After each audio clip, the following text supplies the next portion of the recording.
को हल करने से पहले कुछ रूल होता है, बेसिक रूल जो होता है उसे हम लोग समझ लेते हैं, ठीक है, क्योंकि उसके बिना आप इन दोनों सवालों को नहीं हल कर सकते हैं। तो यहाँ पे देखिए जितने भी अंक होते हैं, चाहे वो धनात्मक हो चाहे वो ऋणात्मक हो, 2, 3, 4 हो गया, 10 हो गया, -5 हो गया, -11 हो गया, यानी कि जितने भी अंक होते हैं चाहे वो धनात्मक हो चाहे वो ऋणात्मक हो, उन सब को हम क्या कहते हैं, उन सब को कहते हैं अचर। अचर मतलब जिसका मान न बदलता हो, ठीक है। अब मान लीजिए यही अगर दिया हो ABC, XY Z PQ, यानी कि A से Z तक कुछ भी दिया हो उसे हम क्या कहते हैं, उसे हम लोग कहते हैं चर। तो चर का मतलब होता है जिसका मान बदलता हो, ठीक है। तो ये अचर हो जाएंगे जिनका मान न बदलता हो, अंक जो होते हैं वो अचर होते हैं, और चर जो होते हैं जिनका मान बदलता है। तो अचर में हम लोग जानते हैं कि जोड़ घटाना गुणा भाग कैसे किया जाता है, लेकिन हमें चर में नहीं पता कि कैसे जोड़ घटाना गुणा भाग होता है, ठीक है। तो हम लोग इसमें थोड़ा सा चर में जोड़ घटाना गुणा भाग थोड़ा सा सीख लेते हैं। तो जैसे मान लीजिए आपको इस तरह से करना है, मान लीजिए आपको x में 3x में मान लीजिए आपको 2x जोड़ना है, तो फिर ये कितना आएगा। तो यहाँ पे देखिए 3, इसको इस तरह समझिए, 3 गो x है, ठीक है, 3 गो x है और उसमें 2 गो x जोड़ना है, तो कितना आ जाएगा, 3 2 5x, ठीक है। अब मान लीजिए आपको घटाना है इस तरह से 6x माइनस 4x, यानी कि 6 गो x में से 4 गो x घटाना है, तो कितना आएगा, ये आ जाएगा 2x। अगर यहीं पे इस तरह से हो जाता, मान लीजिए ये 6x हो जाता, फिर इसमें 4x² घटाना रहता, तो फिर ये नहीं घटता। क्यों नहीं घटता, देखो, क्योंकि संख्या के बाद जो यहाँ पे रहेगा ना, वो यहाँ पे भी संख्या के बाद रहना चाहिए।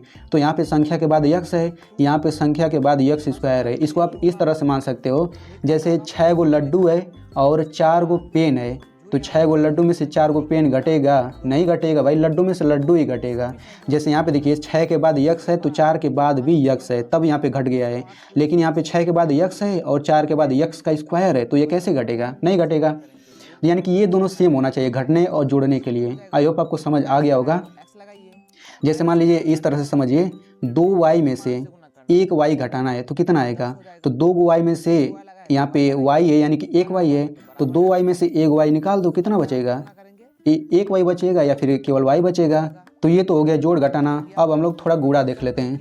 तो गुणा में क्या होता है, देखो, जैसे मान लीजिए आपको x का गुणा करना है x के साथ, तो ये कितना आएगा, ये आ जाता है x का स्क्वायर। ये कैसे आता है, देखो, जैसे मान लीजिए 3 पर 2 घात है, तो इसका मतलब ये होता है कि 3 का 2 बार गुणा हुआ है, यानी 3 गुणा 3, इसका मतलब हुआ।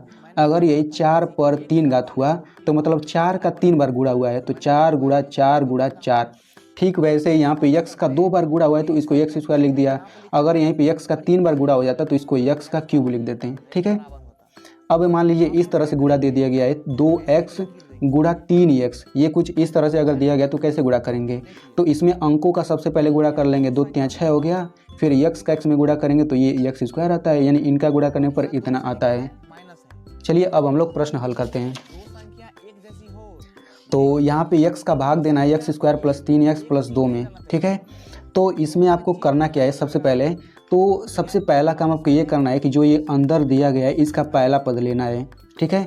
और यहाँ पे जो बाहर दिया गया है इसका भी पहला पद लेना है, चूँकि इसमें एक ही पद है तो यही लेंगे।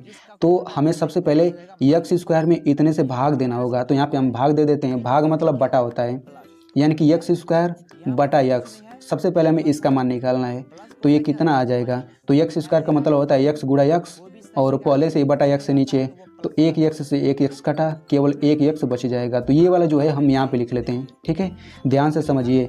फिर जो यहाँ पे आता है इसका गुणा हम लोग इससे कर देते हैं, तो इस x का x में गुणा करेंगे तो कितना आ जाएगा, x का स्क्वायर आ जाएगा, तो हम इसके नीचे लिख देते हैं x का स्क्वायर, इतना लिख लिया। फिर अब यहाँ पे इस तरह से रेखा खींच लेते हैं। अब इसके आगे प्लस चिन्ह था, इसके आगे कोई चिन्ह नहीं, मतलब प्लस चिन्ह, तो जब घटाते हैं तो ये माइनस का चिन्ह हो जाता है, ठीक है। तो यहाँ पे इसको घटाएंगे तो ये कट के 0 आ जाएगा, तो हम 0 लिखें या फिर ऐसे काट दें, बात बराबर है, चाहे ऐसे ही छोड़ देंगे तब भी सही है। तो इसका मतलब ये होता है, इसको इस तरह से समझ लो, ये इस तरह का मतलब ये है कि इसको हमें इस तरह से हल करना है, x² माइनस का x², तो ये कितना आ जाएगा, ये 0 आ जाएगा, ठीक है। अब इसके बाद देखिए जब ये कट जाता है तो हम अगला पद उतार लेते हैं, तो ये हो जाएगा +3x।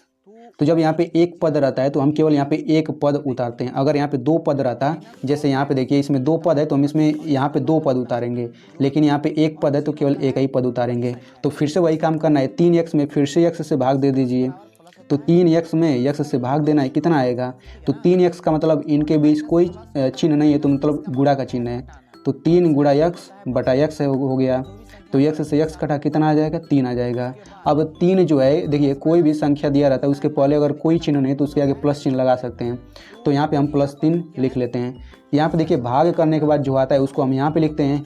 अब फिर से वही काम करना है, इस 3 का गुणा फिर से आपको इसमें करना है, तो 3 का गुणा x में करेंगे, कितना आएगा? ये आ जाएगा 3x। फिर ऐसे लिखिए, यहाँ पे प्लस था तो अब माइनस कर दीजिए। तो अब देखिए 3x में से 3x घटा दिया, कितना आ जाएगा? 0। तो 0 लिखें या फिर ऐसे काट दें, बात बराबर है। अब फिर अगला उतार लीजिए, तो ये मैंने 2 उतार लिया। अब आप फिर से 2 में x से भाग दीजिए। तो जब आप 2 में x से भाग देंगे तो ये कटेगा ही नहीं, तो जब कटेगा नहीं तो समझिएगा कि अब भाग खत्म हो गया, अब इसके आगे होगा ही नहीं। तो बस यही हल हो गया इसका, ठीक है।